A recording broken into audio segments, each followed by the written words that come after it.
Non sense news ఛానల్కి స్వాగతం సుస్వాగతం.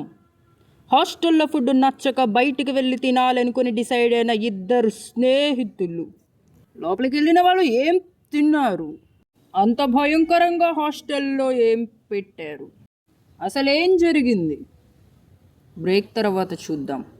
Don't go away. రండి వాళ్ళని అడిగి తెలుసుకుందాం. చెప్పండి అమ్మా పుల్లమ్మ, అసలేంటి మీ సమస్య? ఏం చెప్పమంటారు సారు?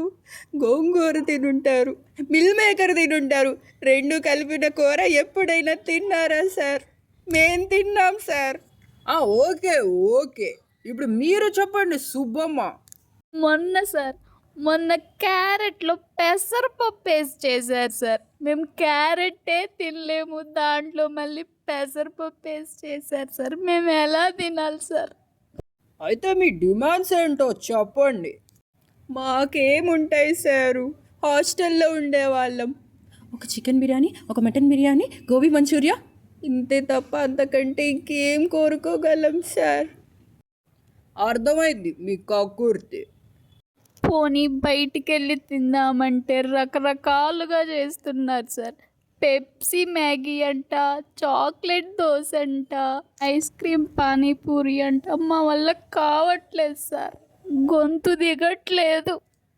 అందుకే ఈ పన్నీర్ చీజ్ దోశలు, పిజ్జా దోశలు తిని సరిపెట్టుకుంటున్నాము. విన్నారు కదా మన ఎల్లమ్మ పుల్లమ్మ కష్టాలు. దీనిపై కుమారి ఆంటీ, పెరుగు పచ్చడి ఆంటీ నా అన్వేషణతో చర్చించి ఎలా అయినా వీళ్ళ హాస్టల్కి స్పాన్సర్ చేసేలాగా చూసే వరకు మన ఈ పోరాటం సాగుతూనే ఉంటుంది. ఇది వాళ్ళ జంబలకడి పంబ.